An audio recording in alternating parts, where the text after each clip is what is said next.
इस वीडियो में आपका स्वागत है।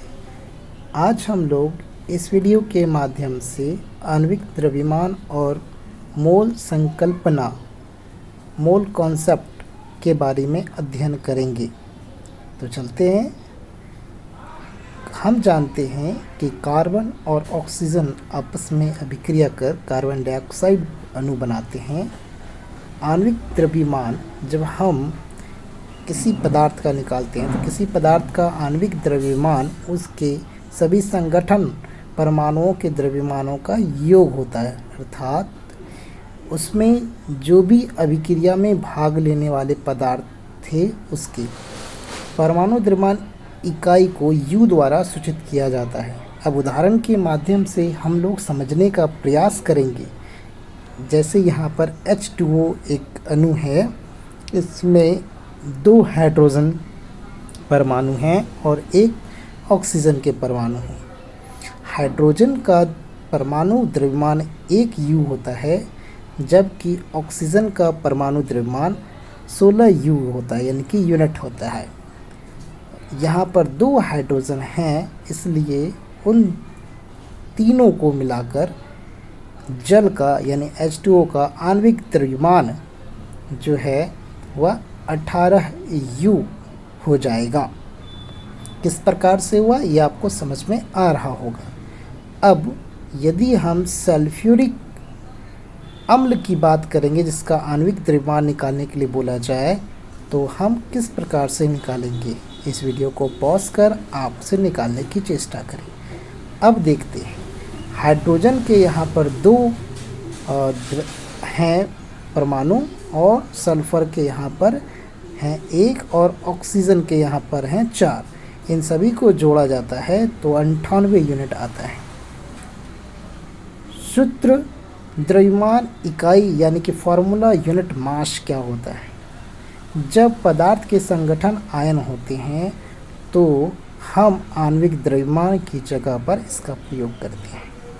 किसी पदार्थ का सूत्र आणविक इकाई उसके सभी संगठनों के आयनों के द्रव्यमानों का योग होता है। यानी यहाँ पर ZnO जिंक ऑक्साइड के बारे में विचार किया जाए तो जिंक यहाँ 2 इलेक्ट्रॉन्स का त्याग करता है और ऑक्सीजन 2 इलेक्ट्रॉन्स ग्रहण करते हैं। इनका द्रव्यमान क्रमशः 65 यूनिट और 16 यूनिट है। और जब आप इसका टोटल द्रव्यमान निकालेंगे तो इन दोनों का योग होकर कितना हो जाएगा, 81। इसी प्रकार से आप पोटेशियम कार्बोनेट्स के सूत्र द्रव्यमान इकाई को निकालें। वीडियो को पॉज कर इसे आप निकालने का प्रयास करें।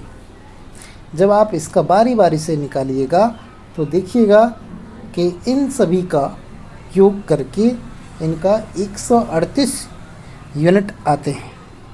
मोल संकल्पना क्या होता है, क्या मोल संकल्पना इन सभी चीज़ों का एक आधार है। इन चीज़ों को जानने के बाद ही मोल संकल्पना आप जान सकते हैं।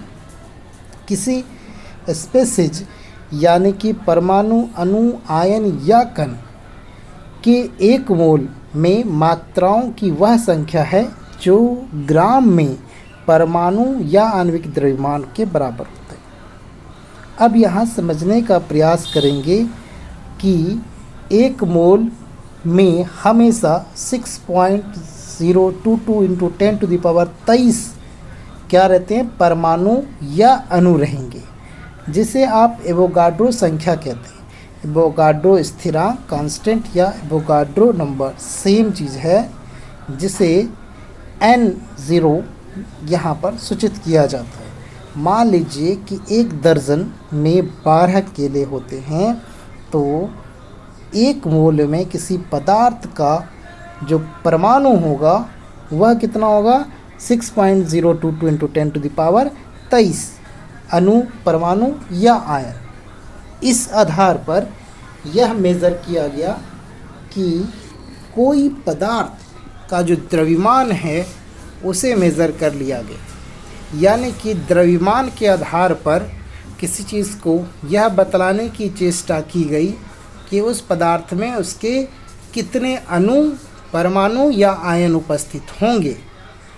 किसी तत्व का परमाणु द्रव्यमान उस तत्व के परमाणु द्रव्यमान इकाई यानी कि यू जिसे बोलते हैं के द्वारा प्रदान किया जाता है। ठीक उसी तरह किसी तत्व के परमाणुओं का एक मोल द्रव्यमान उसके एक मोलर द्रव्यमान को कहते हैं।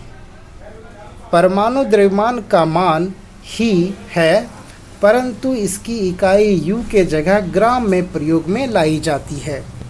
यानी कि कभी कभी परमाणु के मोलर द्रव्यमान क्या होते हैं, ग्राम परमाणु द्रव्यमान क्या होते हैं भाई। यदि किसी पदार्थ को के द्रव्यमान को ग्राम में व्यक्त कर दीजिएगा तो उसे ग्राम परमाणु द्रव्यमान कहते हैं। उदाहरण में आप यदि ऑक्सीजन के परमाणु द्रव्यमान को 6U के जगह पर 6 ग्राम लिखेंगे तो उसे ग्राम परमाणु द्रव्यमान कहेंगे। मेरे ख्याल से आपको बातें समझ में आ रही होगी।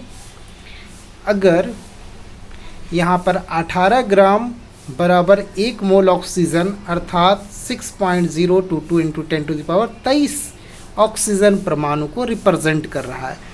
वैज्ञानिकों ने अभिक्रियाओं को संपन्न कराने के लिए परमाणु और अणु की संख्याओं की आवश्यकता होती है। इसके लिए उन्हें के द्रव्यमान उनका जो द्रव्यमान होता है उसकी संख्याओं से संबंधित होता है, इसलिए इसका द्रव्यमान को यहाँ पर लिया गया। एक मूल किसी पदार्थ का द्रव्यमान जो होगा वो उसकी संख्या को रिप्रेजेंट करेगा। मोलर द्रव्यमान क्या होता है, मोलर द्रव्यमान हम पदार्थ के मूल की संख्या को कैसे प्राप्त करेंगे, कोई भी पदार्थ है उसकी मूल की संख्या को कैसे प्राप्त करेंगे। यदि आपके पास 46 ग्राम सोडियम है तो यह कितने मोल परमाणु को यहाँ पर देगा उसके बारे में बताना है। तो एक मोल की संख्या n, तो दिए गए द्रव्यमान की संख्या यदि m होगा तो मोलर द्रव्यमान को यदि कैपिटल M से सूचित किया जाए तो सोडियम का परमाणु द्रव्यमान 46 यूनिट होता है, 23 यूनिट होता है और सोडियम का मोलर द्रव्यमान भी 23 ग्राम होता है। तो मोलों की संख्या बराबर दिया गया द्रव्यमान बटे मोलर द्रव्यमान। तो दिया गया द्रव्यमान कितना है यहाँ पर, तो 46 है बटा आप मोलर द्रव्यमान उसका कितना है 23 है, दोनों कट करके 2 आ गए तो मोलर की यहाँ पर मोल की संख्या क्या हो गई 2 हो गई। हम किसी परमाणु की संख्या दी गई संख्या यदि हो उससे कैसे मोलर की संख्या प्राप्त करेंगे उसे भी देख लेते हैं। जैसे यहाँ पर 18.066 गुना 10⁻23 हीलियम परमाणु के बारे में यहाँ पर मोल के बारे में बताया गया। तो इसमें आप उसकी कैसे मोल की संख्या निकालेंगे, तो आप दिए गए कणों की संख्या बटे एवोगाड्रो संख्या से अगर डिवाइड करोगे तो यह निकल जाएगा मोल की संख्या को। तो यहाँ पर 3 मोल होंगे उसके। विभिन्न परिस्थितियों में हम द्रव्यमान कैसे ज्ञात करेंगे, अब देखेंगे कि विभिन्न परिस्थितियाँ हैं कौन कौन सी। अणु अथवा परमाणु के मोल का द्रव्यमान अगर दिया हुआ है जो भी है अणु या परमाणु के, 4 मोल एल्युमिनियम परमाणु का द्रव्यमान क्या होगा, क्वेश्चन एराइज होता है। तो हम यह देखेंगे कि एक एल्युमिनियम के परमाणु का द्रव्यमान कितना होता है। तो मोलर द्रव्यमान जो कोई भी एल्युमिनियम है उसका मोलर द्रव्यमान होता है कितना, तो 27 होता है और मोलर की संख्या यहाँ पर 4 है, दोनों का आपस में मल्टीप्लाई कर दी जाए तो 100 यहाँ पर 8 आ जाएंगे। तो हम परमाणुओं अथवा अणुओं की संख्या के माध्यम से कैसे ज्ञात करेंगे कि इसका द्रव्यमान कितना होगा।